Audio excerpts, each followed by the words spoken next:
Yes. We'll see if you're a good Kathy Lee co-host. and Hoda. That'd be so fun, honestly, though. Yeah. Oh my gosh. It's a lot of work though. Like, you get up at like 5 a.m. every day, and Yeah, but then you go to bed I guess at when you're 7. drinking by 10. Yeah. Well, then I was also thinking, if I drink with you, then I have to drink with my second guest. I'm gonna Then be like you're gonna be wasted. wasted by the end of the day. Right.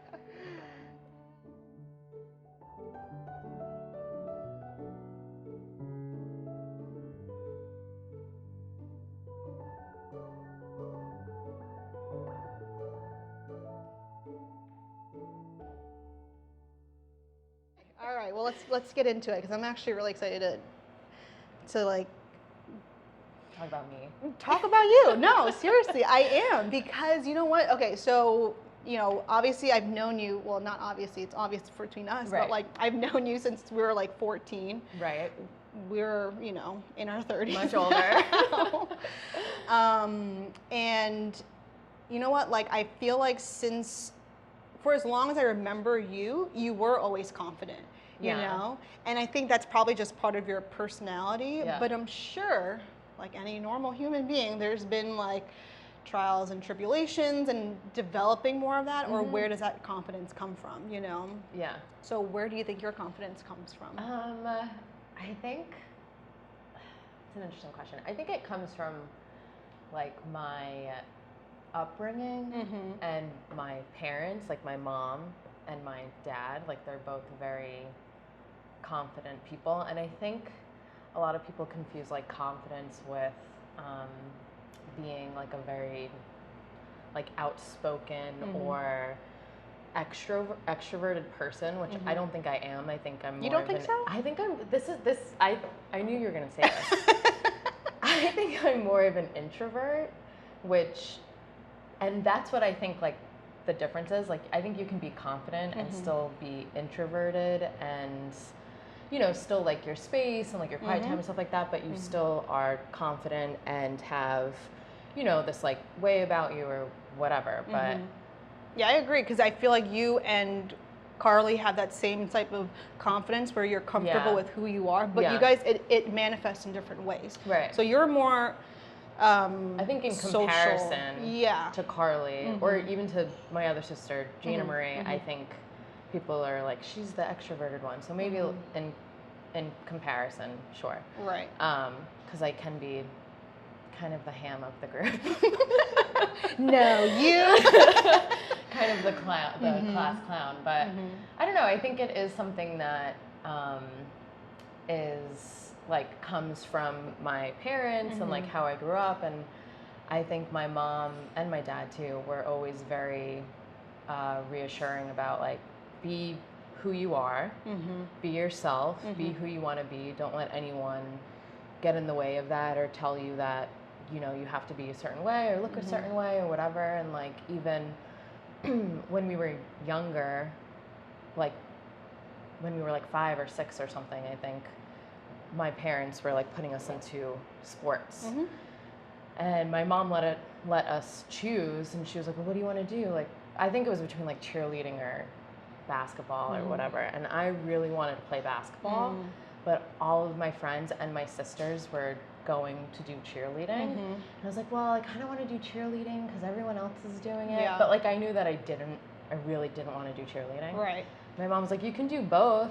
And I was like, no, I'll do basketball. And like that kind of, set the tone, I guess, for a lot of it. And I really did, I played basketball for a while and I really loved it.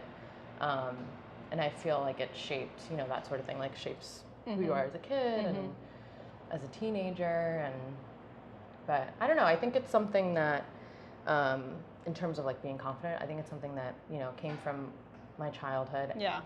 And it's funny because I think my mom found like, I don't know if it was like a journal, and I didn't really keep a journal, but maybe I think I tried at certain times and it fell off. But I think it's like from when I was 10, and I like wrote in like a journal entry about how like fabulous I was and how like confident I was. Like I wrote this down on paper. Like she found it a few weeks ago, she was like, cleaning out How old closets. were you? I think I was like 10. And I was like, yeah, see? I was like, even back then, like, I knew who I was. And my mom was like, yeah, you did. But I was kind of surprised to, like, see that. I was like, wow, that was... What did you think when you saw that? I don't remember writing that. You're like, I am fabulous. I was like, wow, I didn't realize, like, even when I was that young. Right. Excuse me. Even when I was, like, that young, that I felt that way about myself. Because I think, like, growing up as a girl or boy or whatever, you're always trying to fit in and you're always trying to, you know, be like everybody else or be someone else, or, you know, you really just want people to like you. Yeah. And think you're cool. Yeah. Yeah. Yeah, of course. But I think, so I think a lot of people, like, you know, they try and figure out their identity, but I think. So do you remember trying to fit in and, like, kind of, you know, be accepted? Yeah, I was like a bit of a tomboy when I was younger. And then, which was fine. Is there a memory of you where you're like, I'm trying to fit in even though this isn't me? I mean, I know you brought up the cheerleading and basketball thing, but... This is even younger. My mom put us all in dance class and, like, a gymnastics class. It was like a tumble class because we were, like, 4. And I hated it. And I was terrible at it. And I hated wearing, like, the recital outfits with, like, the tutu. And I was, like, 4. Yeah. And the makeup. And I remember being in gymnastics class with Carly, who later on was a gymnast. And I couldn't do any of it. I couldn't, like, do a cartwheel. I couldn't tumble. And I just hated it. And I never told my mom because I think I was like, well, this is what I'm supposed to be doing. And also I was a young kid. And then years later, I told my mom, I was like, you know, I hated dance school. I hated gymnastics. Like, it was torture for me, and I was terrible at it. And I hated all of it. She's like, well, I didn't know that. Like, why didn't you tell me? I was like, I just thought that, you know, that's what I was supposed to be doing. I'm a kid. And so, yeah. How do you feel like being confident has served you in a positive way? I think it has a lot to do with, like, where I am in my career today. You know, I work in film and television, and it's not the easiest, like, industry to be in, especially as a woman. And what about it is tough? I think, I mean, a lot of people, I started, like, at the bottom at, like, an entry-level position as a production assistant, which most people do. And I don't know, it's just, like, a lot of people will try to, like, discourage you from being in the industry in general, or even, like, having certain goals. Like, I started as a production assistant, and now I'm an assistant director. And when I started, and I would, like, you know, you meet a lot of new people on set all the time, and I would, like, meet new people, and they would ask me, like, oh, what do you want to do? And I would say, oh, I think I want to be an assistant director. And some people would be supportive, because it's, like, it's a pretty, you know, normal job that a lot of people have. And then some people would be like, oh, you really? What do they mean by that? I don't know. I think some people try to knock you down without even really, like, knowing you. And then there are some other people who try to knock you down because they see you as competition. Like, I worked on this movie as a production assistant, I don't know, many years ago. And I was pretty new, like, to the industry, and I had many jobs on that movie. But there was probably about, like, 7 or, like, 6 PAs, so we're all, you know, at the same level, and some have more experience than I do or whatever. But to me, I'm like, we're all on the same movie, so, like, let's treat each other like equals. I don't know, that's where I always come from. And even if I'm, you know, someone's boss, I still try to treat them like a person. But there was this other woman who was also a PA, who would, like, constantly knock me down, but I didn't even know that she was doing it because I guess I was kind of oblivious to it, or kind of oblivious to why would someone try to make me feel inferior to them when we're on the same level. Sure. And then another coworker was like, she's trying to intimidate you. Like, she's bullying you and she's trying to intimidate you. But you didn't realize realize what she was doing? No. Not that she was trying to bully you, but did you, I mean, obviously she's not saying nice things to you. Do you realize, oh, she's like kind of being mean to me? I think in her head she was like, I think in her head she was trying to play like a mind game with me, but I was just so not even paying attention to any of that, or right, because you're not trying to play mind games. Yeah, I'm like, what are you doing? And then one of our coworkers was like, oh, I think she's bullied, like she's trying to intimidate you and she's bullying you. And I was like, why? Yeah. How did you feel when you came to that, when that was brought to your attention? I thought it was funny. And then again, because we basically did the same job, so I was like, I don't know why I should feel intimidated by you, or and I also thought like she must feel really insecure and threatened by me if she thinks that she needs to play these mind games with me. And then she got fired. Then she got fired because I think like weeks later she yelled at me. She yelled at you? She yelled at me on over walkie. Like, we all wear walkie on set. Yeah. And if you, if you have more, they say if you have more than like 5 to 10 words to say on channel 1, then you should switch to another channel so that you don't, And so she asked me to go to 2. Anyway, she was taking a van that my stuff was in, and she was like, can you come take your stuff out of this van? I'm taking the van. And I said, okay, I'll be there in 5 minutes. I was like doing something else. And then she screamed at me on channel 2 and was like, I have to take this van right now. I was like, okay, like I'll be right there. And again, I was like, yo, chill. Still unfazed. Yeah. And then one of the producers comes up to me and was like, she can't talk to you that way. And I was like, oh, did you hear that? Because it was on, like, producers don't usually wear walkies. He heard the whole thing, and then he was like, she can't talk to you that way. That's unacceptable. Like, has she done this before? And she has. I was like, yeah, she has. But I was like, but it's not a big deal. Like, he's like, no. And then they like fired her on the spot. Yeah. Oh my God. And they sent her home. Like, what did you feel? What did you think when they fired her? I felt bad, but I also felt like I wasn't sad. I felt bad for her because she was out of a job. But it was also like karma because she again was sort of being like a sort of bully in an environment that it wasn't really necessary. I mean, it's never necessary, but so I've been in situations, I think a lot of people have probably been in situations where they encounter people who are not nice to them and are trying to intimidate someone or bully someone.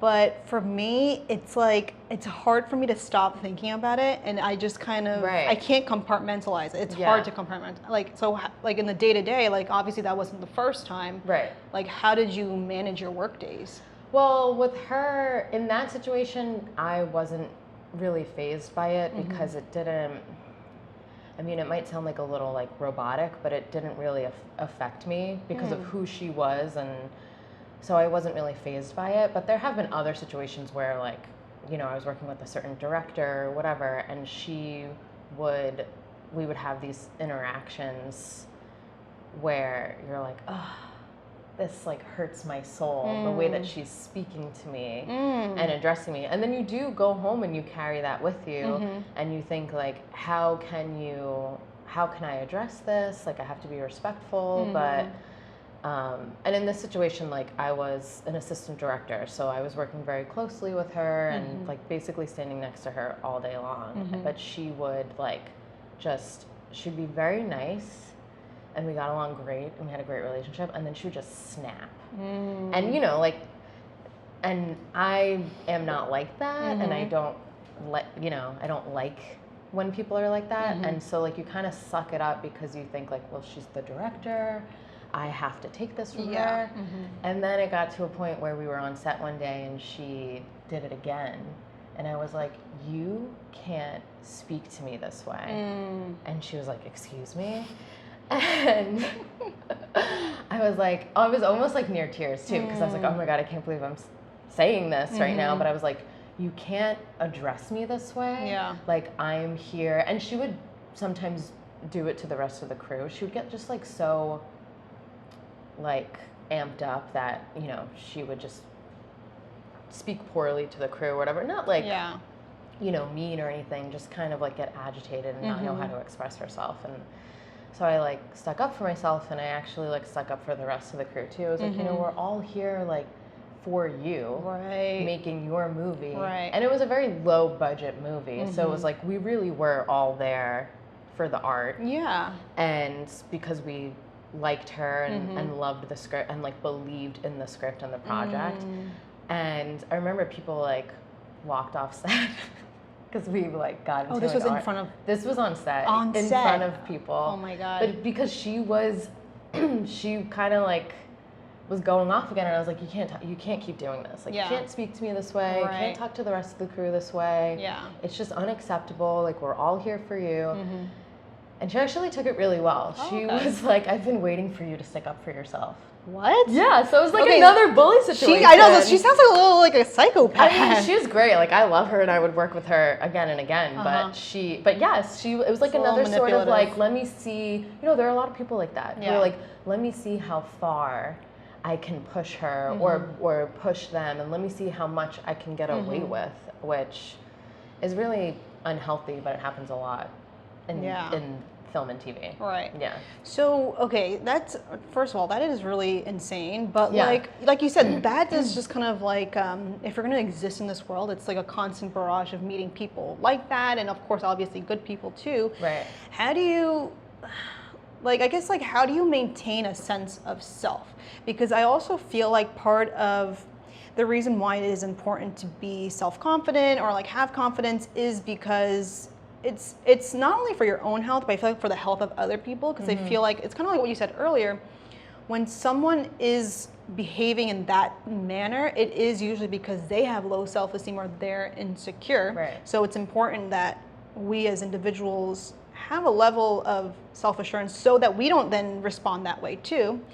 But like, I guess like it's easy, I feel like also in New York, to get like, a lot of people have strong personalities, and this is like the city that, you know, it's the hustle, it's the grind, so it shapes a certain grit in people.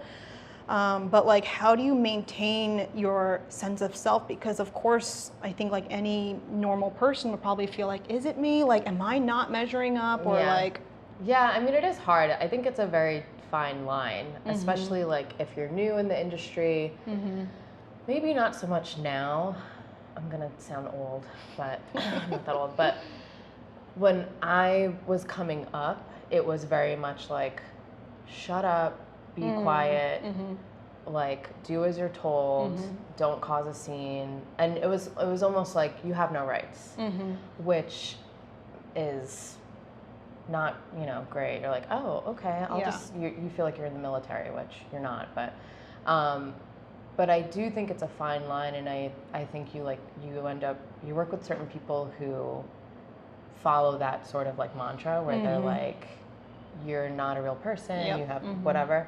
And then you work with other people who are just as good at their job, and they treat you like a real person, and they care about you, and they may not even really know you that well, but they still like treat you like a person, which sounds like a very like normal thing that everyone should be doing in life, but it's not. So I think, I mean, I always like tell people that I work with, like on my team and just whatever, like I think it's really important to be nice to everyone and to like everyone that you meet and everyone that you work with until there's a reason not to be. Like I don't think you have to be like mean or stern. Like I think it's in certain situations you have to be stern, but like I don't think you have to come off like as I'm the boss and what I say goes, you know. And like I think if people like working with you, then the respect comes naturally. Right. You know, everyone in every industry, but especially in this industry, like they really like strive to be respected. Yeah. It's like a big thing. Like you have to respect me because this is my title and this is what I do. But you know, you can be the director of a show or a movie, and people may still not respect you. Like you could still be a dick. Like I'm not going to respect you, but I'll work with you because we're all here. But I think that I feel like I got off track. I think that it's important to. This is going to sound cheesy. I think it's important to remember that like we're all equal in a sense, and we're all here doing the same. It goes back to like that conversation or fight I had with that director. Yeah. Like we're all here working towards the same goal. Yeah. So I don't really understand like if I'm making less money than you as a production assistant or whatever, why that means you get to treat me like a lesser person. Right. And that's what like I kind of grew up in the industry. It's just like, oh, you're a PA, you're at the bottom of the totem pole, so like I'm gonna treat you like shit. And it still happens. Still happens now, which is not is not great. But I always tell my staff like if someone is like being nasty to you or you feel they're speaking to you in the wrong way, then come to me and I will stick up for you and I will support you. But if I don't know about it and you don't tell me and you're not honest, like then there's nothing I can do about it. But it's still a thing. Yeah, you know, I used to have bosses who would say like, oh, like, you know, this generation has it so easy, you know? And it's kind of like their badge of honor of like, it's the hardness of work that's shaped them to be who they are, and like, oh, this is nothing, you know? Right. Yeah, it's like when I was a PA, we didn't sleep for 3 days, and we weren't allowed to eat, and we never sat down, which is definitely a thing. I think like the last movie I was a production assistant on, I got yelled at for not sitting, leaning against a wall. Oh my God. Well, why were you leaning on the wall? A good question. Yeah, and I got like she snapped in my face. Oh, God. She said, "Get off that wall." And I was like, "Oh, no." Yeah. And I was already like transitioning into like being an assistant director, and I had gone back and done a week on this movie because it was like a cool movie and I knew a lot of people on it, and they had asked me to go be LeBron James's like personal. I was like, yeah, sure, I'll go do a week of that. And it was like, it was cool and it was fun, but it was like, I was like, oh, I forgot how hard this is. Like it sounds dumb to a lot of people who've never done it before, but it's so hard to be on your feet for 14 hours sometimes. And then you also like, you have no control, you know, like you have no control of like when you get to go to the bathroom or like when you get to eat or sit down or lean on a wall. So it's, it was like a kind of a wake up call where I was like, oh yeah, I'm done doing this. I'm done being a PA, but it's hard. It's like really, and they make the least amount of money, which is insane because they work so hard, very hard. Yeah. So like, do you remember when your sense of self, whether it's personally or professionally, where it like your sense of self was tested?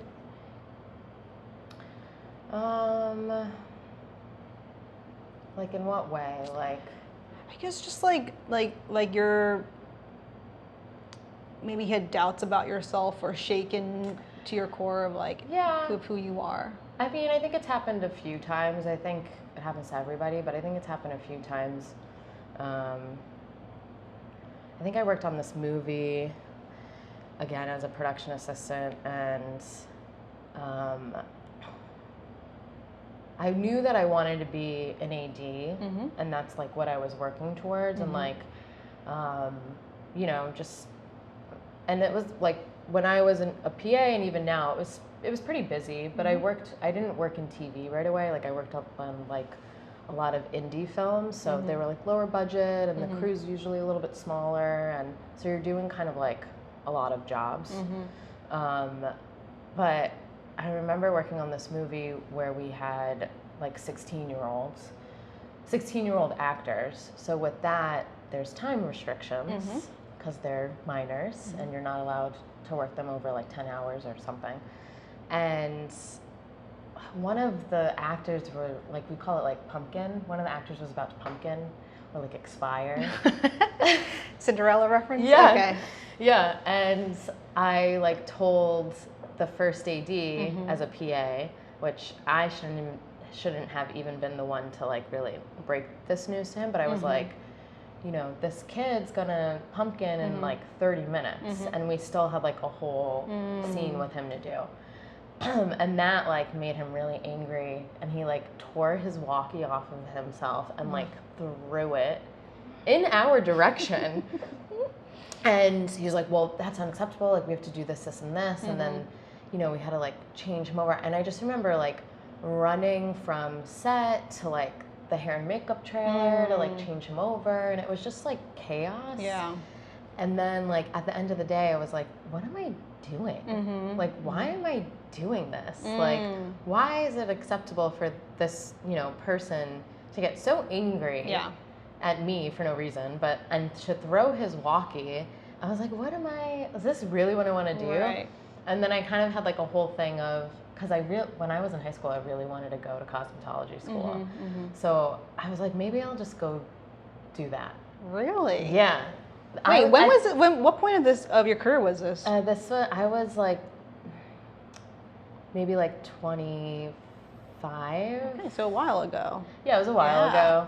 And I had been PAing for a little bit. Yeah. And this was definitely like a bigger movie that I was doing, but it wasn't, in terms of budget, it wasn't that big, but there was like a lot of actors on it, and there was probably about like 6 or 7 actors like almost every day, and I was like the only one who was in charge of them. I was like, how am I supposed to be in like 5 places at once? Like, I don't understand. But did you think that you wanted to change careers because you're like, is this what it's like? Or, and you're like, I was like, is this really like, and I'm not cut out for it, kind of a thing, or a little bit of that, but more so of like, what sort of quality of life am I going to have? Like, I'm looking at this, you know, this person who is my boss and who has been in the industry and is basically doing the job that I wanted to do someday, and I was like, that doesn't, I don't want to do that. I don't want to be him. I don't want to be throwing walkies and being stressed out about, you know, kids and whatever. So I had like a little bit of a, I don't know, crisis, I guess, identity crisis, where I was like, I'm going to go to hair school and I'll learn how to do hair, and then I'll still work in the industry because I like doing that. But I was like, I'll just go like be a hairstylist. Like, what changed your mind? I think I just got over it. Like, I think I finished that movie, and I was like, okay, I'll just never work with that person again. Yeah. And I did talk to one of my best friends. She's a makeup artist in film and TV, and she went to cosmetology school. She does hair. She does my hair too, but she does like hair on the side too now. And I was talking to her about it. She's like, well, here's like options. Like, you can go like take this course. Like, she really did like help me kind of like figure it out and think like, okay, well, if this is what I want to do, like, here's how I can do it. Yeah. It wasn't like, now what? But then I think I just like got over it and probably got another job as a PA and was like, all right, this is fine. What do you like most about your job? Do you feel like it fits your personality well, or? Yeah, I think it does. I mean, right now, currently, I'm what you call a key second assistant director. So I'm right under the first AD. And can you give us context for like AD and stuff? Just, I'm sure people I don't should have like built a chart. Over here. Okay, so at the very top, here's our org chart. Maybe we can like put it in digitally or something. Yeah. At the very top, it can be like a Christmas tree. Yeah. At the very top, there's the director, and then I won't talk really about producers because they're what we call above the line. Okay. And the director is also above the line. What is the line? So the line is the budget. Okay. So, and like who's included in your budget and how, like above the line producers aren't included in that because like you don't really pay them like benefits or they're making money on how the film performs. Yeah, basically? I mean they usually make money like, as we're going to, but like they're not, when you submit a budget and you submit, I mean in New York there's a tax incentive and stuff. So when you submit all of that, like you don't include those producers and those people because they're above the line, so they're not included in your like main budget. I think I'm explaining that correctly. But yeah, so you've been doing this for a while. I know, but like I'm not a producer and I'm not. And then there's, there's a line producer who is in charge of the budget. I see. And they're under the line. They're above. They They're above are the line technically too? above the Interesting. line. Yeah, and then there's a production manager, a unit production manager who is, I think, under the line. Okay. It's below. There's above the line, and below. then I'm what you call below the line. So, but then there's the director, and then I'm in the assistant director's department, or what we call AD, and so there's the first AD who runs the set. He or she runs the set. They're in charge of like scheduling everything and more administrative and logistics, not artistically per se. Yes and no, because like we all get prep time. Like I'll talk in terms of a TV show. So like if you're doing like a TV show, you get like, let's say 2 weeks of prep before you start shooting. So when you do that, like you create you read the script, you create the schedule, you go scouting to look at locations, and then you do like a big technical scout with the entire crew so that you can say like, you would bring them here. This is where we're going to do the interview, and we'll have 2 people sitting here, and blah blah blah. And then you just see like all of the locations. You do that in prep, and then when it comes to shooting, like the first AD is on set all the time. Oh, okay. And they work very closely with the director, and depending on like how experienced or if the director is more of like collaborative, the first AD can have like a lot of opinions, or they might welcome that sort of thing. But yeah, like the first AD is in charge of like making the day. So like if you have like 4 scenes scheduled in a day, it's like making the day, breaking for lunch on time. Nobody likes overtime, but whatever. And like that sort of thing, and just like driving the show every single day. So like that's stressful. And then basically telling everybody everything. Like, okay, we're gonna do this scene. Now we're doing a rehearsal. Now we're setting up with camera and lighting. Okay, now we're shooting. Gotcha. But then, so the first AD is mainly on set, and then my role as a second AD, I'm offset most of the time. Like, I'm still there on location or at the studio or whatever, but most of the time, like, I'm offset, and I might be in base camp, which is like where all of our trailers are, where the actors get ready, and where hair and makeup is, and I'm like running that world of putting the actors through hair and makeup and like scheduling all of that too. So like I will schedule the days with the first AD, and one of my main jobs when we're shooting is making a call sheet, and that's like our schedule. I should have brought stuff. And that's like our schedule for the day. So it has the scenes that you're going to shoot, and then the actors that are filming that day, what times they're coming in. So like, and then like background actors, and it's just like it's like a sheet of the plan for the day. But it's a lot of information. Yeah. And then also like what's needed, like do we need cars, do we need a shovel, and then most of the time it'll have like the advance, like the next day's work, or like the next 2 days' works or whatever. And then on the back is the crew and their call times. Okay. I think what I want people to understand is like, oh, this is what I was going to say, is because as a second AD, like this is what some people, and maybe you yourself, like will make a full career out of. Like this is kind of what you reach, and then like you become a really good second AD situation. Yeah, that's totally right. And if I wanted to, I could stay in this position for the rest of my career. Let me go back because I just want to explain like the department. Okay. So like there's the director, blah blah blah, and then there's the first AD, second AD. There's a second, which is on set, usually on set with the first, like running set. And then there's usually a production staff, like 7 production assistants or whatever who do various things. But yeah, like I could be a second AD for the rest of my life. Right. Do you want to? I don't know. I mean, I like it a lot. I like what I do, and I think I've gotten to a point where I'm very comfortable in the position and in the role, and like I know what my job is, which sounds silly, but like when you're first starting out and you don't really know like what all the things that you're supposed to be doing, which is a lot, like you're in charge of a lot and you're involved in a lot of planning and a lot of departments and stuff, but so like at first it was kind of like overwhelming, but now I'm like, oh, I understand this position and I like it, and it's stressful at times obviously, but it's fun. And I always thought I wanted to be at first. Yeah. I always thought I wanted to be on set, but now I'm like, that's so intense. Yeah, it sounds like you have the better job. I know, in that and sense. I mean, being on set all day long is stressful. Yeah. You know, because those are usually 12 plus hours, right? Yeah. Yeah. But I usually work more hours than the first AD. Oh, okay. Because like I'll come in.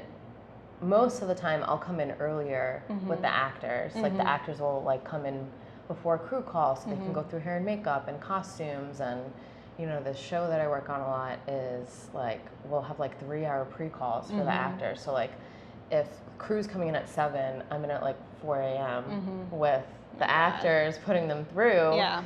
And it's crazy, but at the same time, it's, you know, I guess you get used to it. You know, when you look back at your younger self and who you are today, is there anything surprising about like who you've become? I didn't know that I wanted to work in TV until someone told me, I don't want to give this person all the credit, but someone told like, Is it me? No.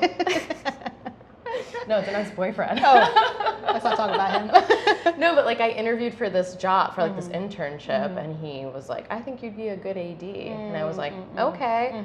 And then I was like, what's an AD? Yeah. You know, I was like, and he was like, oh, an assistant director does this. And I was like, okay. So I kind of just like fell, I think a lot of people just fall into it. Yeah. But I do think that like, no matter what career I would have chosen, like I would still be the same person, so to speak. Right. Like I don't think, I don't know. Do you feel like, so like as a kid, I mean, when you're younger, maybe in high school, and you know, it's like the time where you're trying to figure out who you are and all this stuff, like, you know, thinking about like you at 14 in music class meeting the best person you ever met. And watching one of the best films. Do you remember what movie we watched in music Amadeus. class? Yeah. I love that movie. So good. So good, yeah. I still watch it.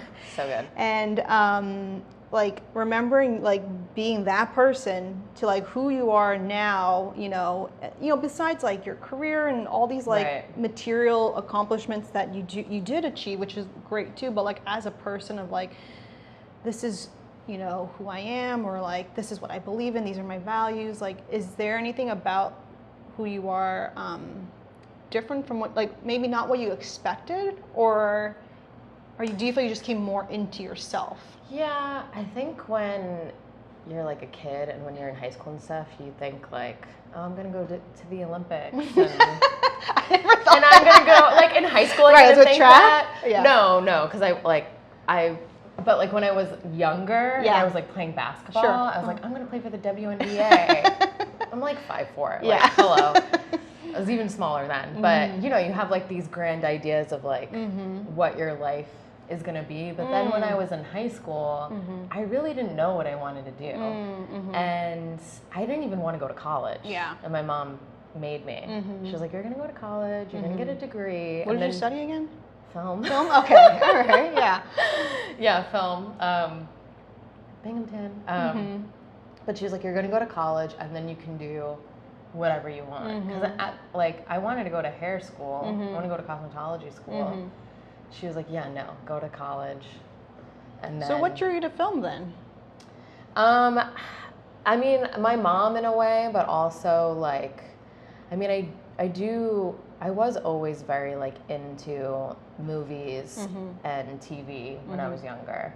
Like, I think maybe when we were 15 or 14 or 15, Carly had like strep, or I think she had tonsillitis. She had it a couple of times. And there was this one, it was probably like the second or third time, and she was sick for like 2 weeks, or like, and she was out of school for like a week or two or something. And my mom rented like a bunch of like videos from Blockbuster, and one of them was Moulin Rouge, and I just remember I'm still obsessed with it, and I just remember like watching it for the first time. It wasn't even in a theater. We watched it like in our living room, watching it for the first time and being like, whoa, this is like so awesome. And I loved it so, and we watched it like 7 times like in 1 week or whatever, like, and like sang to it. And I don't think Carly's like as obsessed with it, but she definitely remembers it. But and just kind of like being in awe of that whole like production and being like, wow, that is so cool that like that's a job. That someone can do, like, that this director like wrote this script and then like that's what it turned into.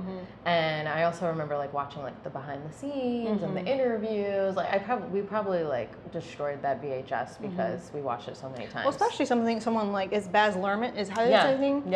He, like, that's his style. He's this like spectacle and like it's all of this. It's just like fantastic. You know? Fantastic. And I remember like watching that and being like, oh, I just want to like be in that world in some way. And then that's kind of why like I wanted to do hair, because his wife is she's the like hair and makeup designer. They do it a little differently outside of the US. So like she's the hair and makeup designer, and she's also the costume designer, like on all of his movies. And I was like, what a job. Like this woman, like Nicole Kidman is stunning in this movie. Everyone is stunning in that movie, and like the hair and the costumes. And I just kind of like wrapped up in that. And I was like, yeah, I'd love to like learn how to do hair and then like work on movies and, you know, work on photo shoots and in that sort of way. And, but I don't know, I think when I went to college and eventually like I went to Binghamton, I transferred after like a first semester at St. John's on Staten Island, and I hated it. As you should. It was like high school all over again. Nothing wrong with it, but it's just like, I'm sure it's just like being in your hometown. It's just. And then it was all like, you know, I didn't think I was ready to go away, and then I went there for a semester, and it was just like, it didn't feel like a continuation of high school. It felt like a continuation of being at someone else's high school. Like I was a transfer student, like at C or something. Because it was like all the C kids and like all the private school kids. So I was like, ugh, I don't really belong here. So then I transferred to Binghamton, and my mom was like, well, you should pick something. You should pick a major that will like help you stand out. Because like when you transfer, you have to pick a major. She was like, why don't you choose film? I was like, okay, sure. So I chose film. I got accepted somehow. And then I was like, well, I guess I'll just like major in film and take film classes and stuff here, because I didn't know what I wanted to do. I didn't want to like be a doctor, or I didn't really want to do anything real. And I knew that I probably didn't want to go to grad school. So I was like, I'll just major in film. That's what I did. You know what? I feel like it's good to hear you say that, because you're you know, you are successful now. You know, and thank you. You're like, oh, humility. Oh, thank you. Duh. No, but you are successful, and you know, in not just in your career, but I mean in this, we're talking about jobs right now, and it's like, you didn't know, and like you are successful, and like you don't have to always know. Sometimes we do fall, you know, into things, whether it's our mom or ex-boyfriends or, you know, and like you know, you'll figure it out as you go. Yeah. You know, I'm curious to know though, like at home, like outside of work, are there rituals or like self-care routines that you do to kind of like help have a healthy sense of physical and like emotional sense of self? Question. Yeah, thanks. No, it is because like, you know, you get like so wrapped up and you forget to take care of yourself. And I think I've gotten better about taking care of myself since we were in quarantine. So this is new then. Well, I will say this, I've always cared about, sounds vain, I've always cared about like how I look. We all do. Yeah. Yeah. And I was always that type of person who would, you know, wake up a little bit earlier to leave myself time to make a coffee, maybe shower if I, whatever, and then like do my hair and makeup. And it could be like 10 minutes, could be 20 minutes, whatever. But I always, and then even the night before, like I'll lay out my clothes. So I always had like that sort of routine where I was like, okay, let me lay out my clothes, and then in the morning I'll have my coffee and I'll do my hair and makeup. What is about makeup and hair and like how you present yourself? Like, what about that is important for you? So I think for me personally, I think that like if I look a certain way for myself, like if I feel like I look good, I feel a lot better. Like if I run a comb through my hair or a flat iron my hair and like put a little mascara on, I feel a lot better about the rest of the day. And again, it sounds vain, but it really does, like, it's all about setting yourself up for the rest of the day, and then you're not like, you know, passing a mirror at work and you're like, oh, who is that? Like, what are you doing? So I do think, and I think that comes from my mom too. I think she's always like, look good, feel good. And it's like I think it's a good mantra too, because like it doesn't matter what looking good to anyone else is. It's all about what looking good or even like feeling good is to you. Right. You know, and like if it's just waking up and like taking a shower and taking time to have like a cup of coffee and reading a newspaper, like I think it's healthy in a way. In quarantine, I literally dressed up for work every day.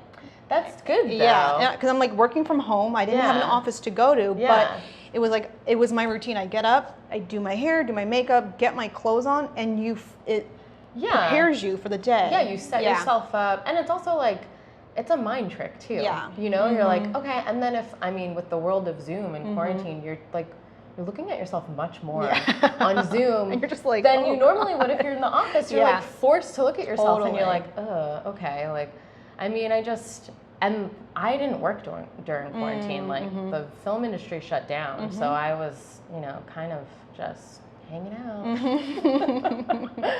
And but during quarantine I started working out, which I like never really had a like a daily or weekly workout routine since. What inspired you to start doing that? I have no hobbies. It became, I already knew this, became painfully clear during quarantine that I have no hobbies. Because I work so much. Yeah. I like work so much. And then like on the weekends I would either, you know, hang out with friends. I love watching TV. I'm not afraid to admit that. You know, hang out with friends, go out, have dinner. So like I'm social, but I don't have any hobbies for myself, like my boyfriend, and I think this has a lot to do with him being a Scorpio. He has a lot of hobbies. He plays guitar. We have a keyboard, so he like taught himself how to play the piano, and he like would wake up and keep himself busy during the day, and then like I would wake up and I'd be like, now, like, okay, I woke up, like, now what am I supposed to do? Right, you can't see anybody, you can't do the social thing. So I was like, I think I need to, like, start running again or start working out, and, like, I was like, I need to, and I remember talking to him about it, too. I was like, I need to do something. Like, why not, like, start working out? And my friend at the time, she got, like a stationary bike, and she was like, oh, I got a stationary bike, like, you should get one, too. And then I was like, okay, and I, like, bought one. And then I started doing Peloton. You love your Peloton. And now I'm completely addicted, but like I did, but I do enjoy it, and I did enjoy it like when I first started doing it, like it's been like a year and a half now. a little less, but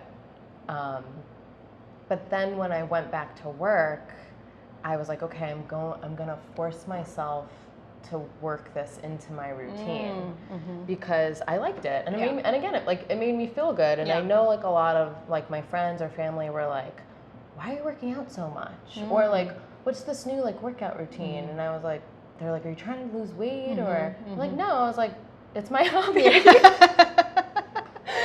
Peloton is my hobby, and but I made a point of like trying to like stick with that while working, because I feel like it's healthy in a way to like do something for yourself every day, or every other day, or whatever. And some days I would like wake up at like 3 o'clock in the morning and get on the bike, really, wow, for like 20 minutes, and then go to work or whatever. But then I was like, wow, I feel like the rest of the day you're like, I feel great. It's 4 a.m. I feel amazing. Besides the physical change or like feeling of, physically feeling well, is there, did you notice a change about yourself? Yeah, I think it just like is mentally healthy in a way. Like, and how so for you?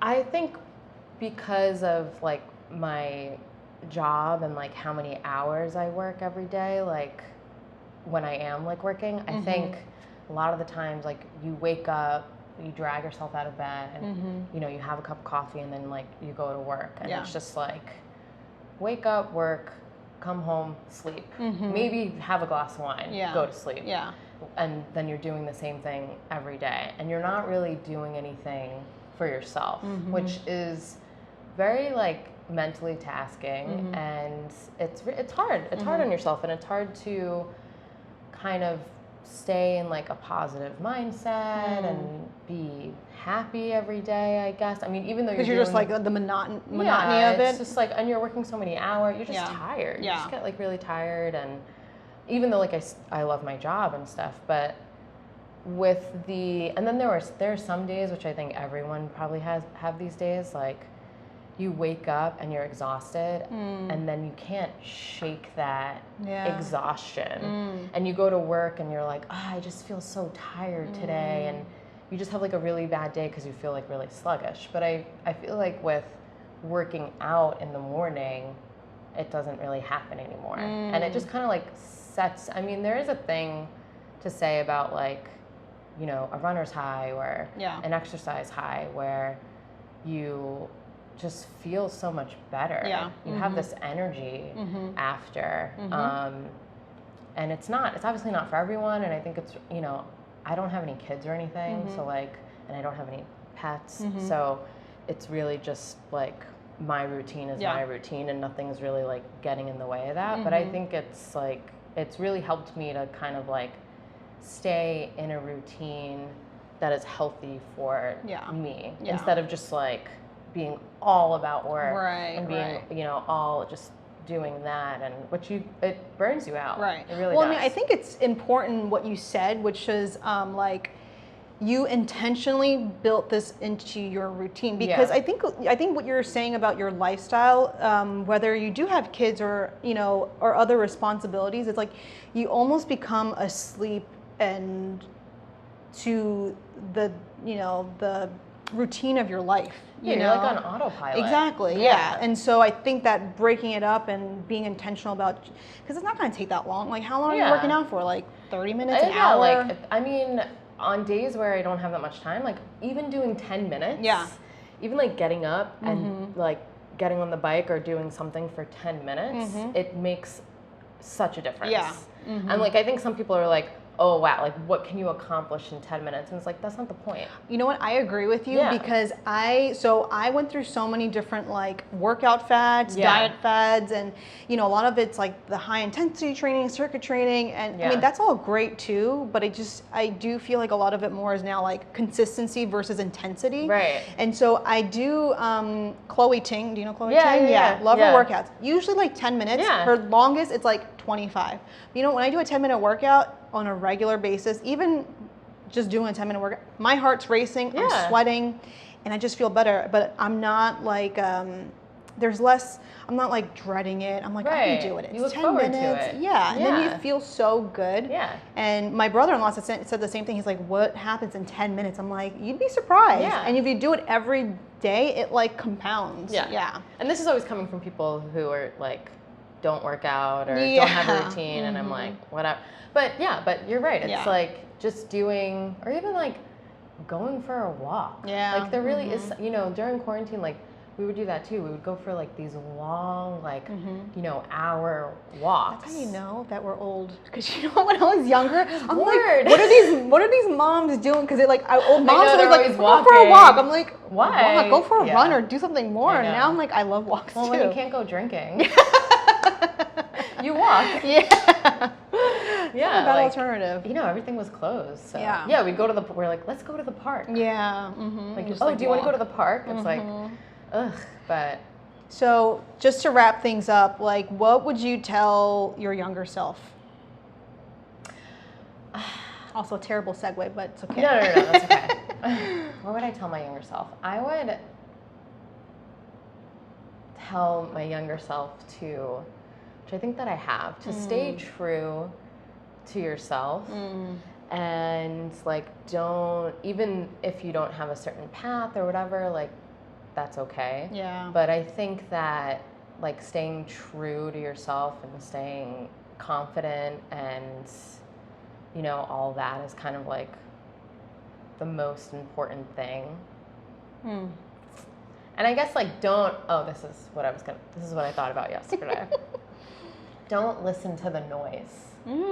Which I don't think I can take credit for that. I think define the noise. The noise is like, don't listen to the noise like around you. Like there's always going to be people around you who tell you you can't do that, or you're not good enough, or like someone else is better.